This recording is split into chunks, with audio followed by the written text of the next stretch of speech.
এজনী সন্ধিয়া মই ভিডিঅ' চাই আছিলো, তেতিয়া এটা ভিডিঅ'ৰ মাজতে এটা বিজ্ঞাপন আহিল আৰু মই ভাবিলো, এইটোতো প্ৰতিটো প্লেটফৰ্মতেই হয়।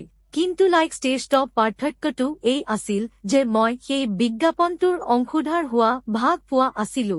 আৰম্ভণিতে মই বিশ্বাস কৰিব পৰা নাছিলো, কিন্তু যেতিয়া দেখিলো যে মোৰ ওয়াচ টাইমটো ট্ৰেক কৰা হৈছে আৰু উপাৰ্জনো দেখুওৱা হৈছে, তেতিয়া মই ভাবিলো, এইটো কি সঁচাকৈয়ে?